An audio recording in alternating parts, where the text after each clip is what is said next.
Today, I want to talk about the ketogenic diet, the keto diet as it's often called. And I want to explain why the approach in the keto diet is different than what we recommend inside our Fit Father and Fit Mother meal plans.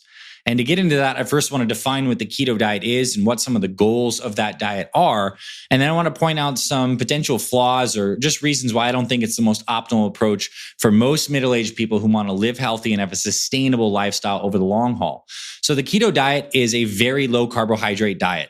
And if we look on the food label of any kind of food, or we just understand some nutritional science, all calories that we have in foods, they come from three main macronutrients. They come from proteins, carbohydrates, and fats. And what the keto diet does is it basically really pulls back, if not basically eliminates carbohydrates from the diet. So the calories you're getting are coming from proteins and fats. And the keto diet, the kinds of foods you eat, might be some oils, might be some fatty meats, might be some nuts and seeds, some avocado, some eggs, some cheeses, some cured meats. Like it's kind of like a low carbohydrate diet, right? Now, the term keto has gotten a little jumbled, I guess you could say, particularly in the last 5 years when there's been just a ton of marketing dollars and lots of people trying to jump on this keto bandwagon hype. But if we go back like 20, 30 years ago, keto began to come up in the research where it was shown that if we do ketogenic diets, it helps people who have epilepsy, these seizure disorders. Because it turns out when you do not eat carbohydrates, your body starts to have this whole new kind of metabolism that kicks in where it produces ketone bodies. Your liver produces these ketone bodies because your brain requires energy to run. And if you're eating carbohydrates, your brain is certainly happy to burn carbohydrates for energy. And you've probably heard the stat, the brain requires at least 100 grams of glucose per day. Well, that's not exactly true, because if you go on a very low carbohydrate diet, like a ketogenic diet, your body's going to produce these ketone bodies from fats, and that can fuel brain inactivity. So the idea behind the ketogenic diet is let's just really prioritize ketone production by keeping carbohydrates very low, which means you're keeping insulin levels very low, which means you are burning fat. And oftentimes a lot of the foods that trip people up are these high sugar, high processed crap foods, and the keto diet doesn't allow for those. So a lot of people end up feeling healthier and they end up losing a lot of weight and feel like it's a really good solution. The problem is, and this is my overall diet perspective, is any diet that's restrictive from the get-go is going to cause friction in the long term. And things that cause friction in the long term are going to set you up for derailing your progress. And I think many people who have tried the keto diet ultimately come to this conclusion where over time, just stack this up over 5-10 years of following a very low carbohydrate diet, oftentimes they fall off the bandwagon because the holidays come around. It's hard to follow the keto diet, or they just miss eating some healthy foods like blueberries, for example, that have great health benefits, but they're not allowed on a strict ketogenic diet.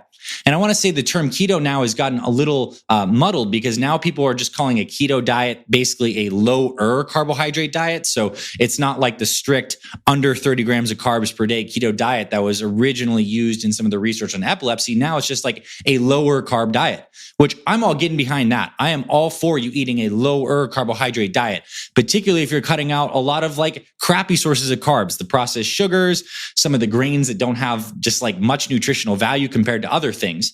So this is kind of where our Fit Father and Fit Mother meal plans is similar to this lower carbohydrate diet, but we intentionally include carbs in the plan because I think it's important for a few key reasons. One, for the sustainability reason. It's really nice if you're someone who enjoys some carbohydrate containing foods to be able to have a sandwich once in a while, right? Or maybe even every day, like some of our Fit Father or Fit Mother members. We just suggest that if you're going to have a sandwich and eat bread, get the highest quality bread, something like Ezekiel bread that's sprouted, organic, great for most people, and it doesn't cause this massive spike in blood sugar, right?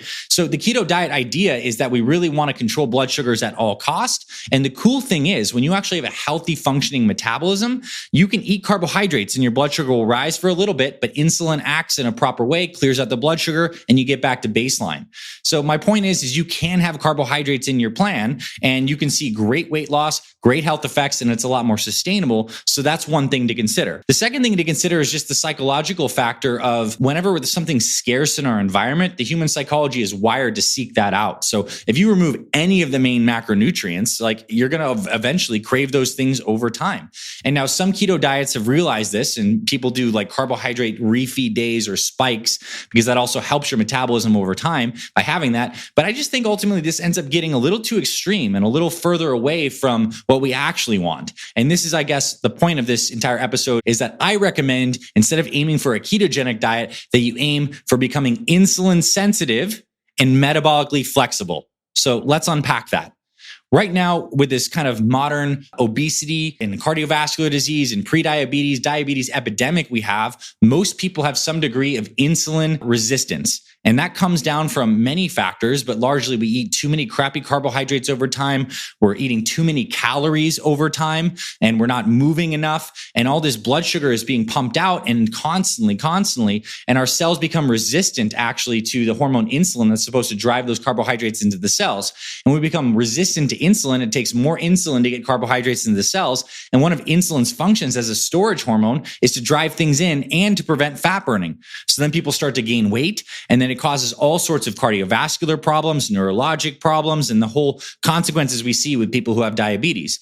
Well, the cool thing is if we can restore insulin sensitivity, you can enjoy carbohydrates and have some carb burning metabolism and all the sustainability benefits of that while still having a great body, and one that even does produce ketone bodies. And what metabolic flexibility means is you don't strictly rely on burning sugar from carbohydrates. You also have the ability in your body's machinery to produce ketone bodies. So that's what I want for everyone, to become insulin sensitive, which is the process oftentimes of losing weight and getting healthier, is restoring this insulin sensitivity. And I have a couple tips I'm going to share specifically in this list I have here of ways that you can do that are all research backed. And then the idea of metabolically flexible is we do want our bodies to have the ability to produce ketone bodies.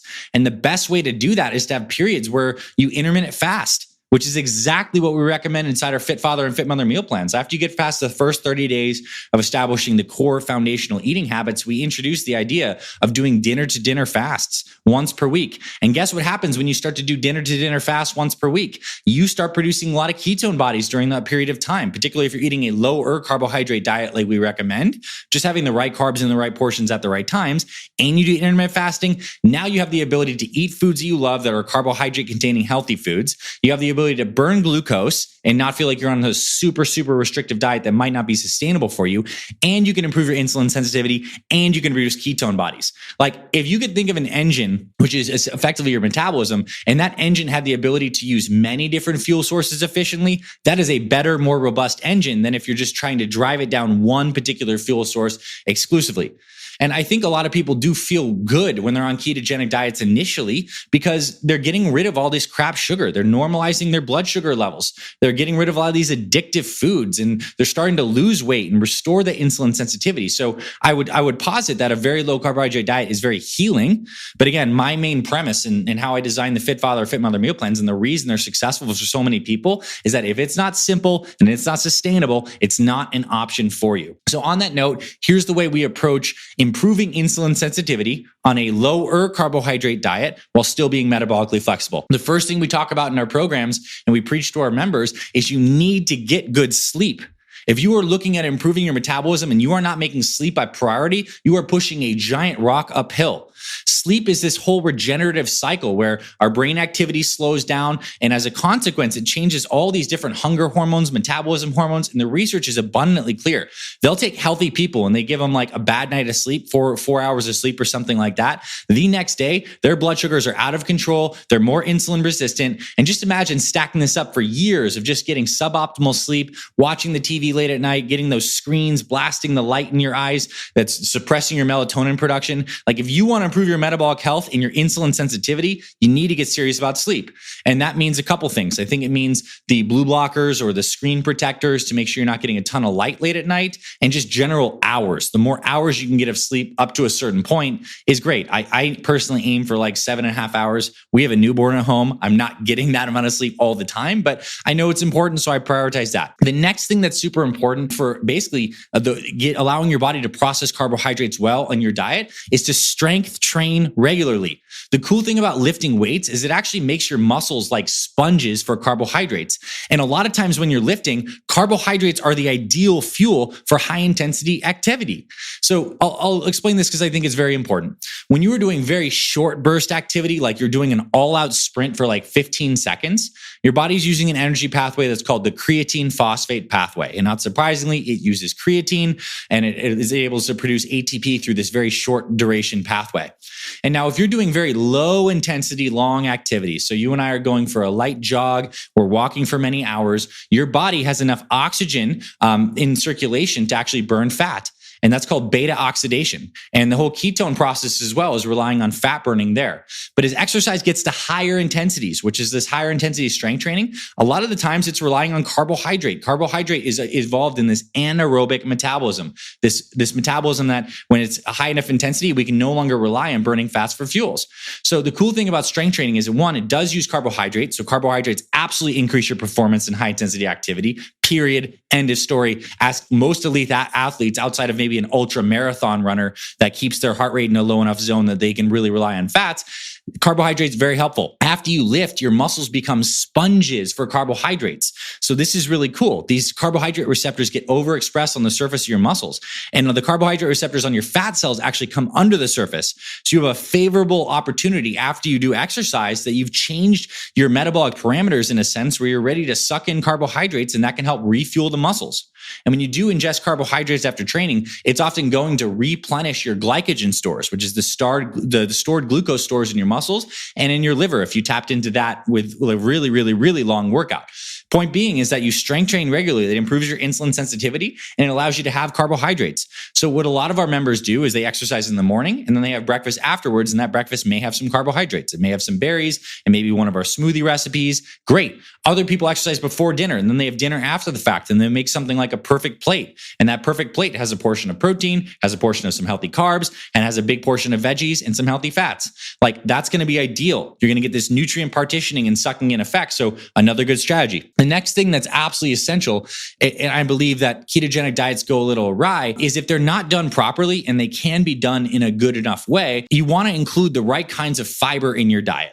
So fiber has a lot of research-backed benefits, particularly soluble fiber. Soluble fibers are great for lowering cholesterol. They bind cholesterol actually in your digestive tract. So your gallbladder and your liver actually excrete cholesterol, and fiber can bind that up and get it out of your body. So one of the most reliable ways to naturally improve your cholesterol levels is to do fiber. And a lot of people do psyllium husk or citrus or apple pectins. And if you ever see the word pectin, it's just a type of fiber. These bind cholesterol. Well, the other cool thing about having the right kinds of fiber in your diet is that they actually feed your good gut bacteria. And we're really learning a lot more about this field, about the microbiome and how important it is for overall health. Just here's the blanket statement. It is very important. Important for your immune system, important for your ability to burn fat, important for your neurologic function, important for your mood, like all these things. And you want to have diversity in your microbiome. We know that is a good idea. The more diverse microbiome, because it's like an ecosystem, the more diverse ecosystems are typically good. Same thing inside the body. As within, so without. This kind of concept here. Well, when you feed fiber, you give the opportunity for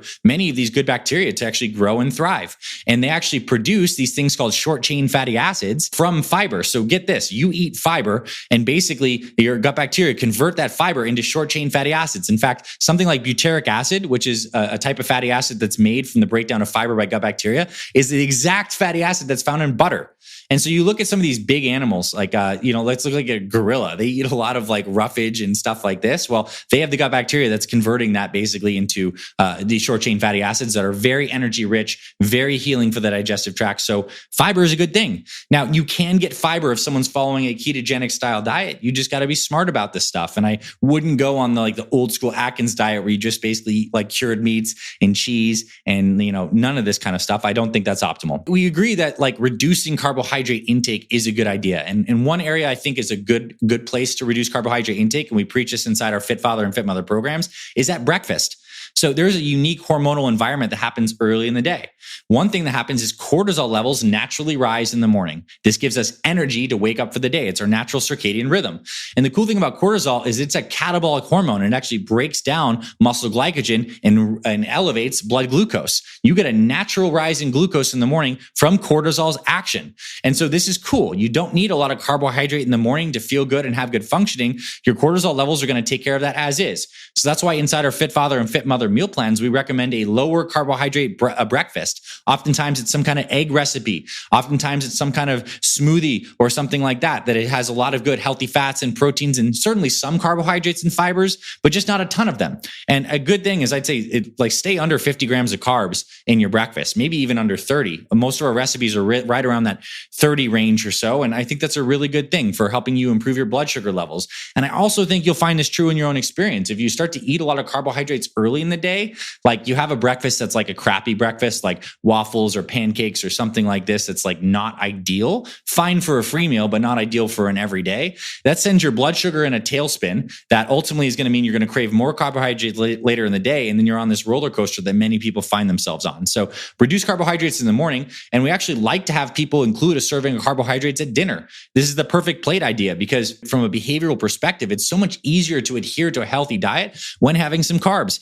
And again, the point here is that you can burn fat while having carbohydrates in the system. When you're insulin sensitive, when you're eating the right number of calories, blood sugar will rise gradually and fall right back down, and you get right back to fat burning. So carbs can be in your plan. You don't have to throw the baby out with the bathwater, if you will. Here's the other couple things that are helpful generally for improving insulin sensitivity is to use more of these great medicinal herbs.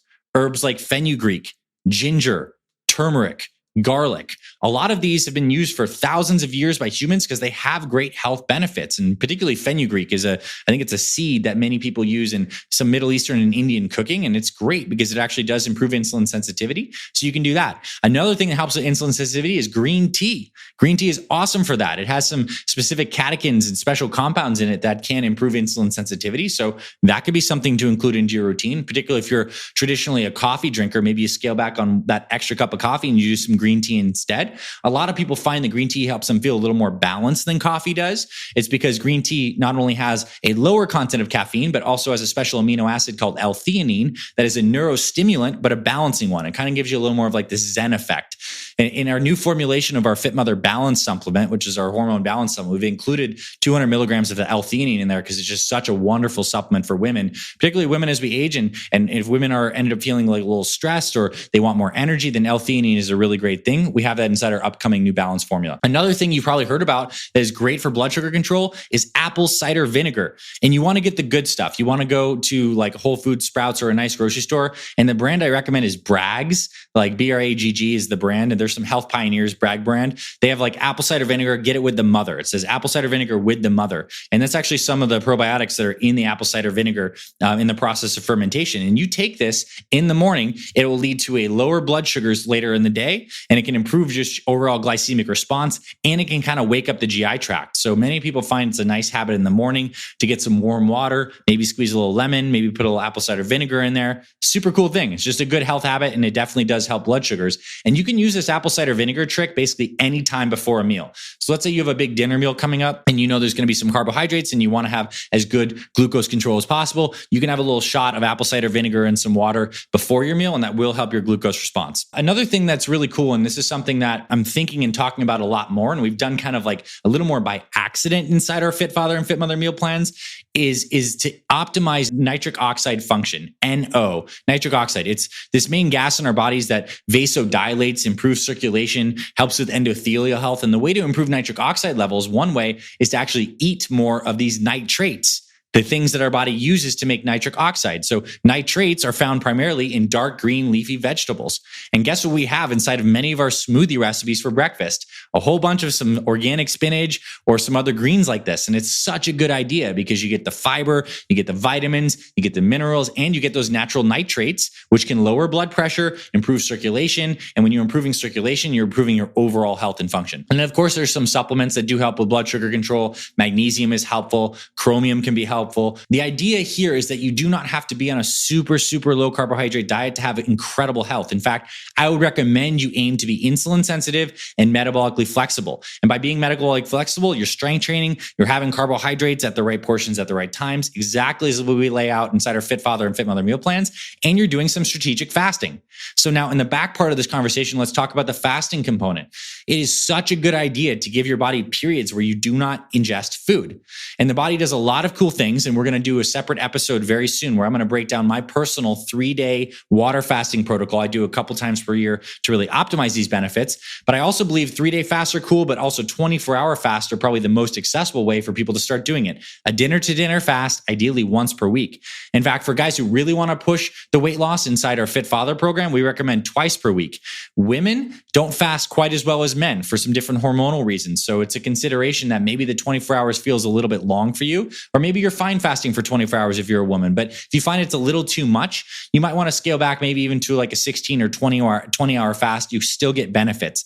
And here's the cool thing. When you're eating a healthy diet that's not loaded with a bunch of carbohydrates and crap things, you're always in like this little mix of burning some carbohydrates, also burning some fats. And when you fast, you empty out those carbohydrate stores in the body and your body starts producing ketone bodies, which is a great energy source for the brain and has a lot of benefits as well. So you get some ketone production during the week with your intermittent fasting habit, as well as burning glucose. You're metabolically flexible. And you also just learn that you don't need to eat before workouts. This is a cool thing that a lot of people realize when they start our programs is they can train fasted and you feel really good. And then you can eat afterwards and you also feel really good. And then you feel really good all the time. And that's a really great indicator. If you're not feeling psychologically deprived and your energy is feeling good, you're on the right track. And that's what worries me with many of these extreme approaches to diets. And there are so many good carbohydrate containing foods that are beneficial, particularly fruits. I think are really great. Certain kinds of vegetables for those soluble fibers are really great. So I recommend you do include those in the diet. So the key message here is work on insulin sensitivity with the good lifestyle habits we teach you here at FFP and FMP, and then work on being metabolically flexible with a combination of enjoying carbohydrates, also enjoying fasting periods. That's going to help your health tremendously. And in an upcoming episode, I am going to do a deep dive on my personal 3-day water fasting protocol. And also I'm going to show you some of the amazing research benefits of doing more prolonged fasting. Certainly you get more ketone production, but there's a lot of amazing stuff that happens with stem cell regeneration, with reducing inflammation, autophagy, getting rid of cellular garbage. All that stuff kicks in even deeper when you do a slightly longer fast. So that's in an upcoming episode. I hope you really enjoy that, my friend. For now, understand metabolic flexibility is the goal. Go forward, kick some butt with your nutrition, and I'm so happy you're here.